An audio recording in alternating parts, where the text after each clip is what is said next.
Assalamualaikum warahmatullahi wabarakatuh. Saya Bella Intan Hastuti dengan NIM C1F021102. Di sini saya akan mempresentasikan video presentasi saya dengan mata kuliah akuntansi syariah dengan judul materi akad ijaroh. Pengertian akad ijaroh. Ijaroh dapat didefinisikan sebagai akad pemindah hak guna atas suatu barang dan jasa dalam waktu tertentu dengan pembayaran upah sewa, tanpa diikuti dengan pemindahan kepemilikan atau barang itu sendiri. Apabila terjadi kerusakan yang mengakibatkan penurunan nilai kegunaan dari aset yang disewakan dan bukan disebabkan kelalaian penyewa, pemberi sewa berkewajiban menanggung biaya pemeliharaannya selama periode akad menggantikannya dengan aset sejenis. Akad ijaroh memiliki resiko berupa gagal bayar dari penyewa, aset ijaroh rusak, atau penyewa menghentikan akan sehingga pemberi sewa harus mencari penyewa baru. Akad ijaroh memiliki resiko berupa gagal bayar dari penyewa, aset ijaroh rusak, atau penyewa menghentikan akan sehingga pemberi sewa harus mencari penyewa baru. Jenis-jenis akad ijaroh. Yang pertama, ijaroh manfaat. Pada ijaroh ini, benda atau barang yang disewakan harus memiliki manfaat, misalnya sewa menyewa rumah, tanah pertanian, kendaraan, berpakaian, perhiasan, lahan kosong yang dibangun, pertokoan, dan sebagainya. Yang kedua, ijaroh pekerjaan. Ijaroh pekerjaan. Pada ijaroh ini, seseorang mempekerjakan untuk melakukan suatu pekerjaan dan hukumnya boleh apabila jenis pekerjaannya jelas dan tidak mengundang unsur tipuan. Ijaroh seperti ini dapat ada yang bersifat pribadi dan ada yang bersifat kerjasama. Dasar syariah akad ijaroh. Dasar syariah akad ijaroh ada 3. Yang pertama, Al-Quran.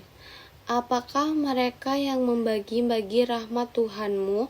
Kami telah menentukan antara mereka kehidupan mereka dalam kehidupan dunia, dan kami telah meninggikan sebagian mereka atas sebagian yang lain beberapa derajat, agar sebagai mereka mendapat pergunaan yang lain, dan rahmat Tuhanmu lebih baik dari apa yang mereka kumpulkan. Surat 43 ayat 32. Yang kedua, hadis. Riwayat Ahmad, Abu Daud, dan Nasa'i dan dari Sa'ad bin Abi Waqqas menyebutkan yang artinya, dahulu kita menyewa tanah dengan jalan membayar dengan hasil tanaman yang tumbuh di sana. Rasulullah lalu melarang cara yang mereka demikian, memerintahkan kami agar membayar dengan uang emas atau perak.